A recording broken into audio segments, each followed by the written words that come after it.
What's up, everybody? Back again here, and this is going to be kind of the end of the first part of my cheaper knives. Kind of like, I don't want to say mall ninja e-knife type stuff. I don't think this would really qualify too much as a mall ninja knife, but it's pretty fucking close. Okay, this is the Smith & Wesson H.R.T, I believe it's called, or something that along those lines. SWHRT something. It's a 9-inch overall blade. It's got like a almost 5-inch blade on it, something like that. 9-inch overall knife, but like I think it's a 5-inch blade or something. It's fucking retarded sharp, so I'm gonna be a little bit more careful in this video. So it's double-edged. It's made out of, there's the model number right there. It's made out of, I don't remember. It's 17 MOV. It's not 13 or 14, it's 17 MOV, but it's something else in the beginning. It's like 6 something. 6 something 17 MOV or 16 MOV. That's all I remember. I don't remember exactly what it was, but anyway, this knife is under $20, and in my opinion, this is a one-time use knife. Okay, so if you're thinking about, if you're in the military and you want something to attach to your boot or your mole vest or your belt or your back or pack or something like that, there's better options for sure. Because at the end of the day, like, if I'm in a knife fight to my death, I don't know if I'm going to want to roll with this shitty-ass steel. This is full tang, but it's a very thin tang, I believe. It's like, it's similar to like the K-bar. Very small in there. This knife is really sharp. Like I said, I haven't used it. I don't particularly carry this knife either. This was just kind of something that I picked up because I saw how cheap it was. And I wanted to get kind of a form of stiletto. I was actually looking for a Gerber Mark II. And if you guys know anything about that, kind of a pretty nostalgic knife there. The other reason I was looking at this knife is because I was looking up Kershaw stuff, and they have a Kershaw Secret Agent, which actually comes with a different kind of sheath. The reason why I went with this one is because of this leather sheath. The Kershaw Agent comes with like some plastic Kydex sheath. This is like super high quality leather, man. Like, I mean, this, I don't even know if it's leather. I think it is. It's super nice, though. This belt clip is so fucking strong, man. Like, it's a bitch to get on and off, for sure. I just like the leather. I think it looks really gangster, like 70s Vietnam-era gangster type shit. Like I said, it was reminiscent of the Gerber Mark II that I was thinking about getting. I was pricing it out. I was actually going to get an original one, rather than, I don't even want to put that in there right now. I was actually going to get like an original one rather than the remakes recently. Is, I don't really like the metal that the new ones are made out of. But like I said, this knife, it's on the cheaper end. It's a one-time use knife. Okay, you're going to use this knife one time to kill someone, and that's it. You're not going to use this knife to, clean fish. You're not going to use this knife to gut game, right? I mean, maybe you could do that since it has... no, I'm not going to try to justify some stupid-ass shit.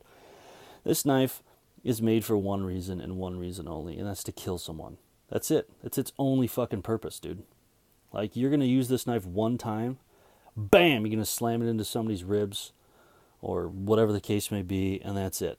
You're not gonna keep carrying this knife after that. If you're in a combat situation, if you're a military guy and you're carrying this knife, you better make that shit count, dude. Because any kind of torque on this blade, it's gonna fucking snap on you. It just will. Like, I was thinking about getting another one of these to have, and then do kind of a demo test on one of these. Because there was some guy in some video I watched that said this thing's like, oh, it's super durable. If I was, in the military, I would only carry the H.R.T. It's like, dude, shut the fuck up. Okay, this thing is super skinny, it's super thin. The tang is weak and the steel is crap. If I'm a military person, which I'm not, I wouldn't want to put my life in the hands of something this flimsy. Maybe there's military guys out there who've killed some fucking dirty Hajis with this thing. I don't know. You know what I'm saying? I have no idea. But in my opinion, this wouldn't be my first choice for sure. Like I said before in all my other videos, I have pretty small hands for how big I am, but this thing does fit pretty tight. As far as a self-defense weapon, I would rather just run than pull this out, to be honest, or have like a mace on me or a baton or something of that nature. This is kind of cumbersome. I do like the snapping mechanism on here, and if you can see, it's got a real nice hard piece of steel here, so when it does snap, you can kind of just flick it with your thumb. If you carry this on your back, keep in mind that this would be considered a concealed weapon in all 50 states, I believe. If you got this thing on your belt like this in your pants, and then your shirt covering this over here. So be careful of that, carrying this around. If you don't have this concealed carry permit, you're probably going to get tagged for a crime for carrying this around. Hey, oh, he's got his chicken now. He's got his chicken, his squeak chicken. You want to see? Oh. Is that your chicken? Is that your chicken? Damn dog.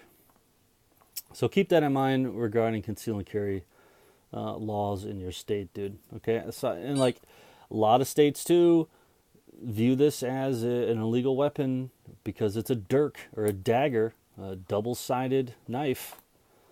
There are some states that don't allow you to carry this stuff. Okay, so like I don't carry this anywhere. I'm not going to put this on my waist and go out and hang out. Okay, it ain't going to happen. I'm not going to carry this knife. This is something that's literally just going to sit on my shelf in my backpack, not my backpack, my, what is it called? Like my go bag stuff, or intermixed with my knife collection in the other boxes.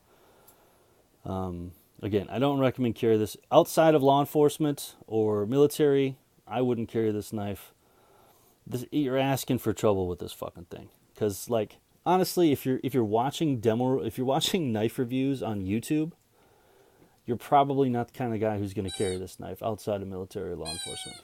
Hey, shush. If you're some gangster-ass motherfucker looking to carry around a shank, right? You're probably not here on YouTube, right? You're probably already carrying a knife. You don't need some idiot on YouTube telling you what's a good stabbing weapon. But that's what this is. And like I said, maybe slash a couple times, thrusting knife. That's it. You know what I mean? You're not going to use this knife for anything. You're not going to whittle wood in your chair with this motherfucker. Okay?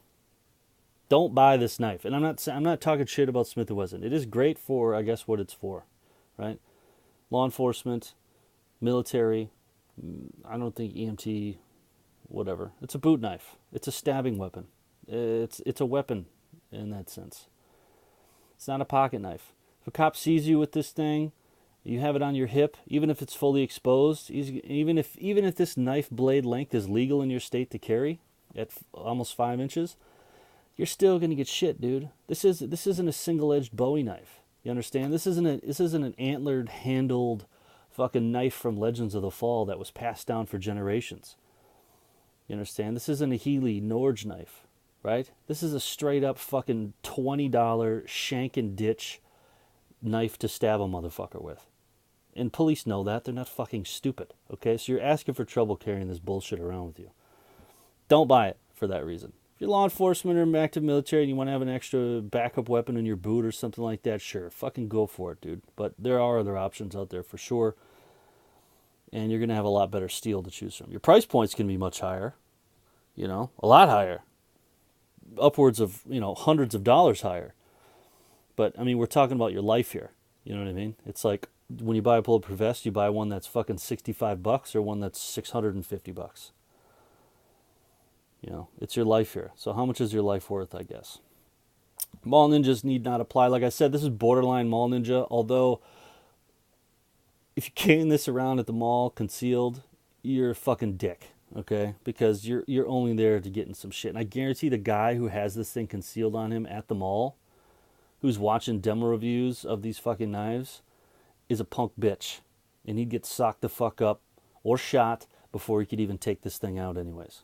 So that's it for the Smith & Wesson H.R.T, boys and girls. don't really have much to say about it other than pretty cool looking. Great for stabbing, I suppose, but not much else.